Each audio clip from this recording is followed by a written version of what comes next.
Hello everyone, welcome back to my chess lesson.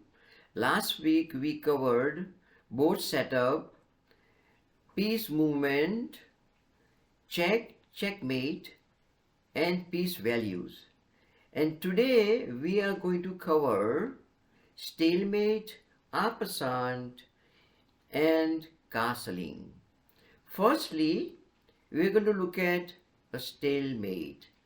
When stalemate occurs when your opponent king, which is a black, and any other black pieces, which is a pawn, they don't have any legal move and the game is a draw.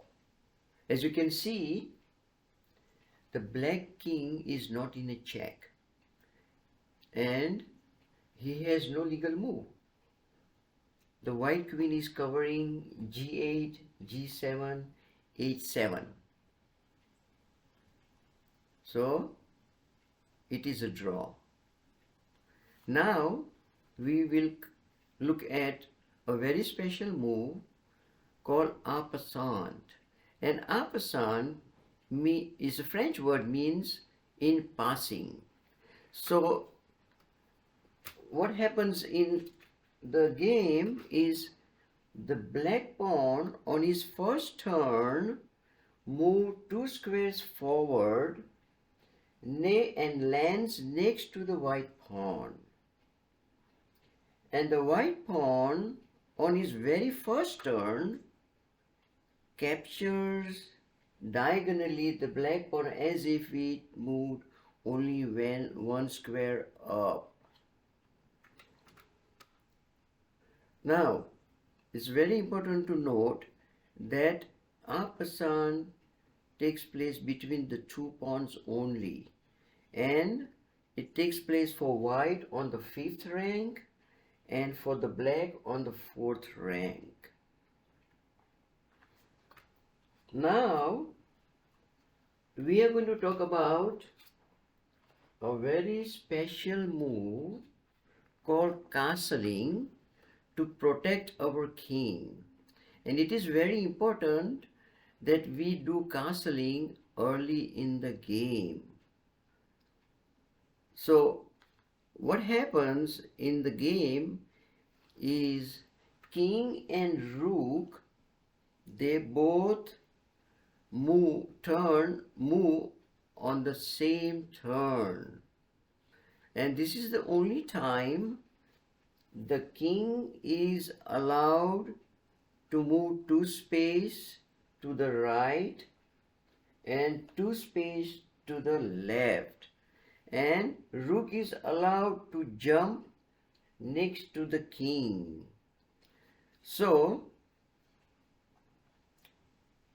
as you can see, the king can move to the right 2 squares to g1 and rook jump over the king to f1. This is called a king side castling.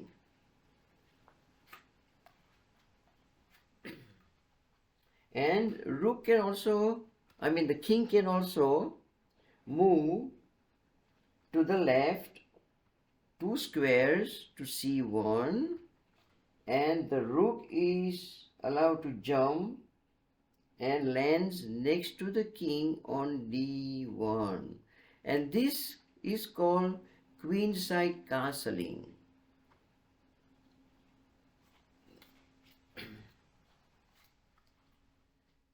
There are few conditions which must be met. The king has to move for the first time and the rook has to move for the first time. Secondly, there should not be any pieces in between the king and the rook on both sides of the king. Also on the queen side, there should not be no pieces in between. And you cannot do castling in check. As you can see, the queen is attacking the king and it's a check. So the king cannot do castling. And lastly, you cannot do castling if you are going through the check. So the white king wants to do castling on the queen side, but the queen, the black queen, is covering the d file. So the queen cannot do castling, is going through the check. But it can do king side castling because there is no threat and there is no one. So king can do king side castling. Thank you very much for watching my video. I hope you enjoyed, and if you like my video, please subscribe, and I will see you next week, and we'll be covering a lot of other basic chess rules and all the special moves in chess, and we'll be covering opening moves in chess. Thank you so much. Have a nice day.